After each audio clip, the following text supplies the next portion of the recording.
N'ebe anyị ekene m unu, biko ihe a gbasalụ vidio anọ for our brother Okwuluola. Ihe a vidio gbasalụ nwanne anyị nwoke bụ Okwuluola. Biko ịbịa n'anya na this picture nọ n'elu ebe a, for that na a warning to him. Biko onye malụ Okwuluola ga-tag ya ka ọ dị very careful, because Okwuluola is too good for mmadụ ịpụta bịa na-akọ akụkọ na isi waa ya ma ọ n'afọ na-ata ya. This is the least anyị chee ịnụ ebe ọ nọ. Though na ahụ adịghị ya o, but apart from that, anyị achọghị ịfụ that na anything mere Okwuluola. Biko onye ma Okwuluola, he should be very careful. One bụ ebe ọ na-eri nri.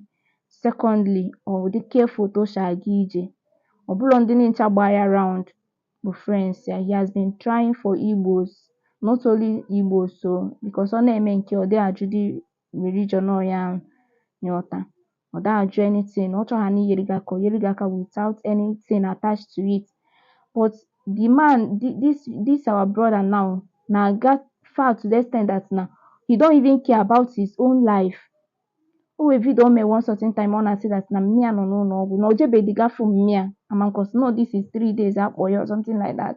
Na o jebedigafu mmịa, but ọ na-aga na different hospital, make sure na ọ na-clear some bills, make sure that na ọ na-imago ndị o kwesịrị ike iduga hospital, all these things. And the man nke ahụ adị ọkụ ya o, and him, he's not even feeling fine too. To tell you how selfish this thing all dị. He don't care about himself. All he cares is about others' well-being. Biko unu need to be very careful. Unu need to be careful. Onye fu video anọ, ị tag ya, you gwa ya, ọ bụ na your brother, maybe relative or something like that, or friend, very close friend, you gwa ya dị very careful.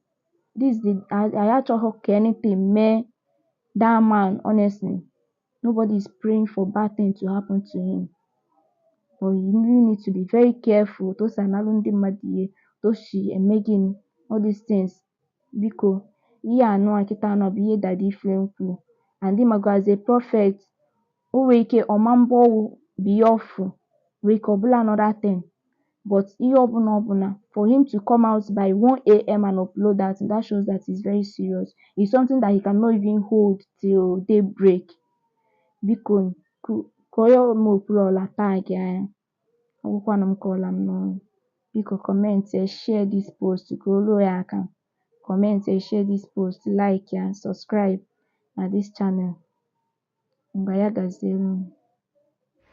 Okay, biko ọ na ịnweta this video, share this video ka Okwuluola ndị Igbo nweta ozi ya.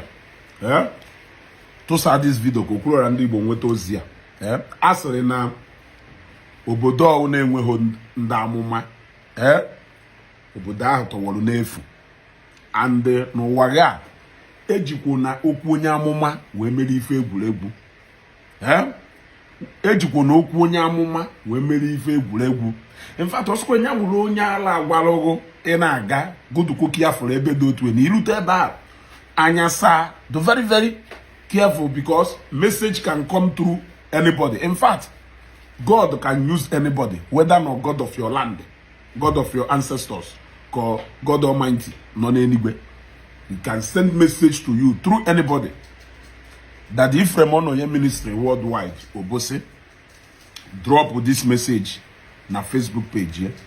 I took it serious, and I know that a lot of people take it serious, because no Okwuluola ndị Igbo abụlọ somebody ndị Igbo can afford ka aka akụkọ n'isi ya.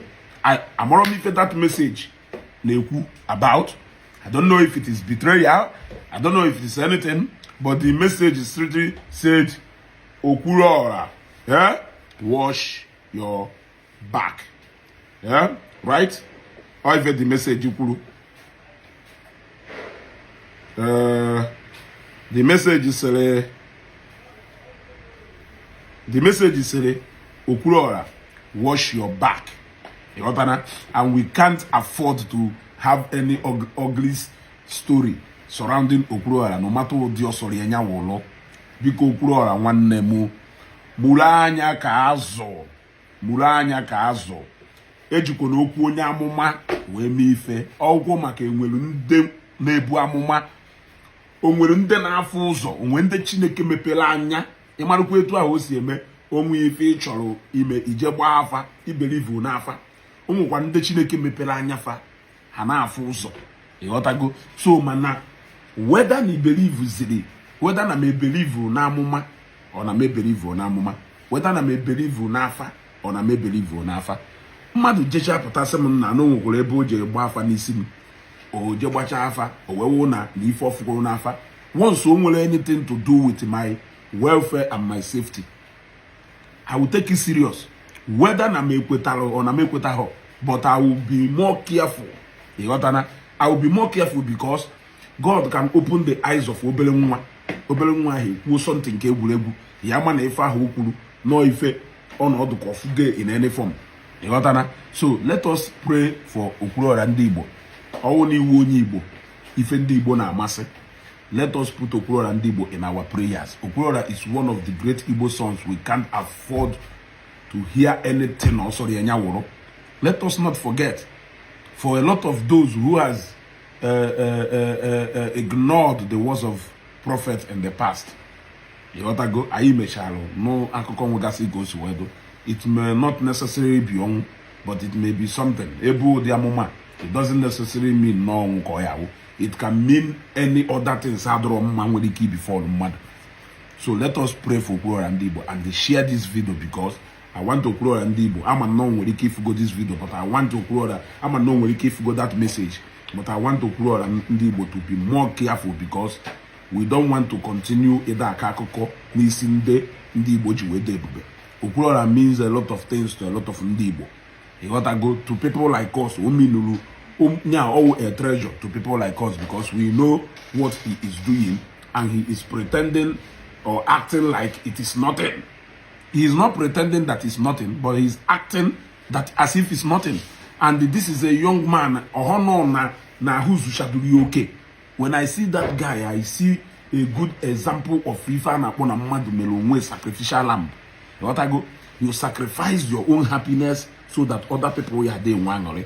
If you tata, obuho kanula naka, oburu bandage eba, obuhonka, onangu drip, other angu drip, onemenka. But despite if you need now this guy na mbakasia need this guy anyway, this guy a kabuli na wagedi, yeah. Ohofonye kodolo, where the responsibility of Ime and Igbo kodoma, and the one person cannot satisfy different desires of Igbo, but there are people who are trying and putting in their best, not minding the condition. Such people should form our prayer point every morning so that God will sustain them. Let God sustain them. It doesn't matter no omegolu ko no omeboro, omegolu onye nke ko no omeboro onye nke. Ndị niile ahụ ọ na-emelu ụkwa ụmụnne mmadụ ka ọwụ, and they always smile ka ọ na-eputukwa na the face of those families. Okwuluola kwụwa ndị mmadụ atụrụ ego amụrụzi m nọ nya ka ya oge ahụ adụghọ mma, oge ahụ adụrọ mma nọ Nnewi. I tried ka mmanụ nwe ka mmesi wee reach out, ịghọtago, but mfụ na it seems like Okwuluola actually kwudoro itself ka mmadụ gbatara ya nya, ka mmadụ bịa si ya ndo, ma ka mmadụ bịa show any form of sympathy to, I don't know the kind of man you got to go Chineke program in that body. The other, if it was sorry or that like it and them, but he keep pushing that one of other people. So people like that, we shouldn't joke or play with them. Yeah, he does, or he must not be perfect, but the fact remains that Okwuluola ndị Igbo is somebody we cannot afford to hear any akụkọ sokolo enya wụrụ, hence ọwụ n'ife ọjọọ anyị achọghị ịnụ ya bono. So ọ bụrụ na iwu a PA to Okwuluola, all new a friend to Okwuluola, all new a family member to Okwuluola, but that you should take this message seriously, because this message that difference if Okwuluola ndị Igbo is a message oziri to ndị Igbo niile. Onye ọna wezi boto onye Igbo ife gbasara Igbo na amasị n'obi. You should take this message serious.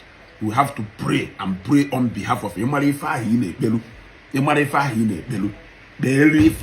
behalf of Okwuluola and Igbo. And Okwuluola biko, take this message serious and don't look it. I trust, I know you will not take it for granted. Take this message serious. And Daddy from Ono Ministry Worldwide, thank you for always interceding on our behalf. You got to go. Always interceding on our behalf. Amana mozi basalo 1 or 2 people na Igbo is go. You got to go. And I have what goes wega. Thank you very much. Remember, let us pray for Okwuluola and Igbo.